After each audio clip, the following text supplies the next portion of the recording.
ఇంకా కొన్ని కులాలకు సంబంధించినటువంటి మిత్రులకు అవకాశం ఇవ్వలేకపోయినాం. మేదర్ సంఘం నుండి పాపం మా నిజామాబాద్ నుండి దర్శనం దేవేందర్ అన్న వచ్చిండు, ఆయనకు అవకాశం ఇవ్వలేదు. ఆర్య క్షత్రియ కమ్యూనిటీ నుండి కొద్ది ముందుకు కోరాను. ఆర్య క్షత్రియ కులం నుండి మన అక్క సుమిత్రక్క గారు ఉన్నారు, వారికి అవకాశం ఇవ్వలేకపోయినాం.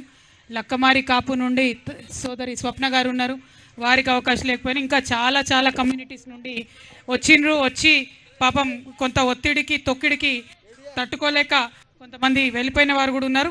అయినప్పటికీ ఇంత మంచి కార్యక్రమం ఈరోజు సావిత్రిబాయి పూలే గారి జయంతి రోజు ఇంత మంచి ఐక్యతను ప్రదర్శించగలిగినందుకు మా బీసీ అన్నదమ్ములకు అక్క చెల్లెలకు అందరికీ కూడా పేరు పేరున హృదయపూర్వకంగా నా నమస్కారాలు తెలియజేస్తూ ఉన్నాను. ఇవాళ అనేకమైనటువంటి అంశాలు మాట్లాడినాం.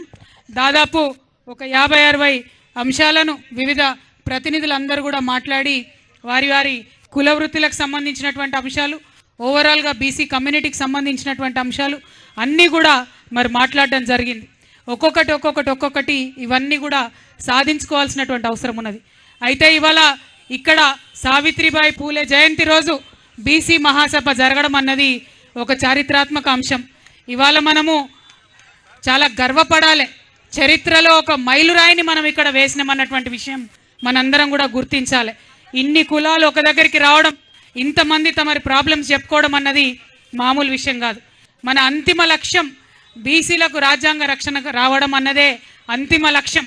అది కేవలం రాజ్యాంగాన్ని మరి అమెండ్మెంట్ చేస్తేనే వచ్చేటటువంటి విషయం.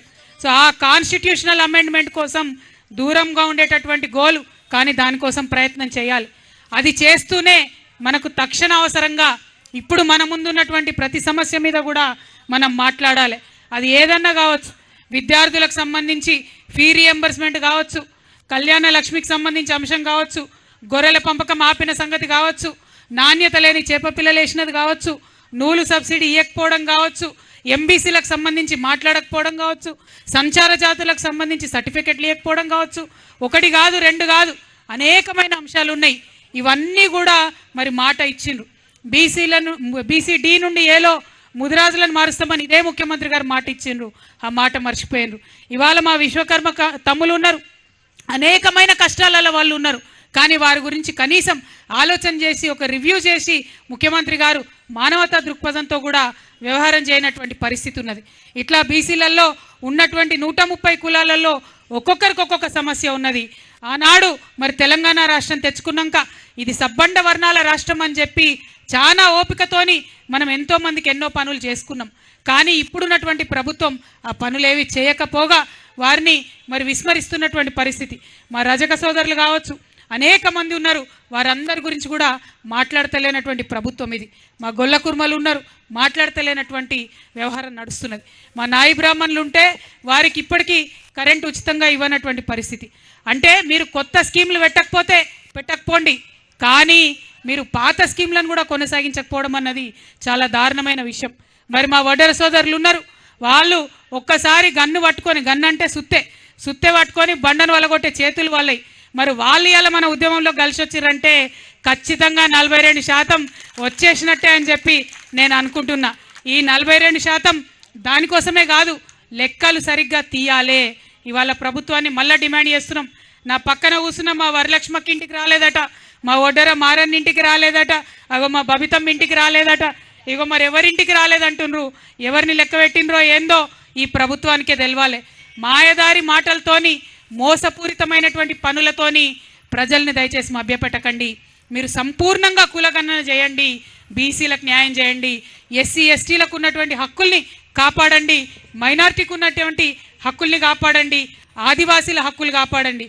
వాస్తవానికి వేదిక మీద మా ఎరికల సోదరులు వచ్చిండ్రు, మా చెంచు సోదరులు వచ్చిండ్రు, ప్రతి ఒక్కరు కూడా వచ్చిండ్రు, మైనార్టీలు వచ్చిండ్రు. అందరు ఏమన్నారంటే ఎస్సీ ఎస్టీ బీసీ మహిళలం మనందరం కలిసి ఉన్నప్పుడే హక్కులు సాధించుకోవచ్చు అని వచ్చిండ్రు. కానీ ఇచ్చుడే పర్మిషన్ మీరు లేట్గా ఇచ్చిండ్రు. దాంతో మేము అడిగింది 11 నుంచి 5 వరకు, మీరు 3 గంటల నుంచే సభ బంద్ చేయండి అంటున్నారు. ఎందుకు ముఖ్యమంత్రి గారు మీకు ఇంత భయం? బీసీలం ఏం అడుగుతున్నాం మిమ్మల్ని? మీరు చెప్పినటువంటి మాటలనే మీకు గుర్తు చేస్తున్నాం తప్పితే ఇంకొకటి ఏం అడుగుతలేం. మేము ముఖ్యమంత్రి గారిని మళ్ళీ ఒకటే డిమాండ్ చేస్తున్నాం, కామారెడ్డి డిక్లరేషన్ని యథాతథంగా అమలు చేయండి. కామారెడ్డి డిక్లరేషన్లో అన్ని కులాలకు సంబంధించినటువంటి అంశాలు ఉన్నాయి. అందరి తరఫున మేము అడుగుతున్నాం, యథాతథంగా కామారెడ్డి డిక్లరేషన్ అమలు చేయండి. ఇక ఇది నేను అడిగితే దీనిలో తప్పేమున్నది, మీరు చెప్పిందే చేయమని నేను అడుగుతున్నా. ఇక పిసిసి అధ్యక్షులు మా నిజామాబాద్ జిల్లానే అన్న మహేష్ కుమార్ గౌడ్ అన్న గారు మరి నాకు ఛాలెంజ్ చేస్తున్నాడు. ఛాలెంజ్కి సిద్ధమా చెల్లెమ్మా నువ్వు, మీరు 10 ఏళ్ళలో ఏం చేసినరో మేము ఇప్పుడు 1 సంవత్సరంలో ఏం చేసినామో అంటున్నారు. అన్న మహేష్ అన్న, నేను ఛాలెంజ్కు any time, any centre, any గల్లీ నేను రెడీ. ఎక్కడికంటే అక్కడికి వస్తాం, ఎక్కడికంటే అక్కడికి వస్తాం. తెలంగాణ రాష్ట్రం ఏర్పడ్డాక మొదటి 10 ఏళ్లలో జరిగిన అభివృద్ధి ఏంది, ఇప్పుడు మీరు వచ్చినాక జరిగినటువంటి అభివృద్ధి ఏంది, దీని మీద చర్చకు నేను సిద్ధంగా ఉంటాం.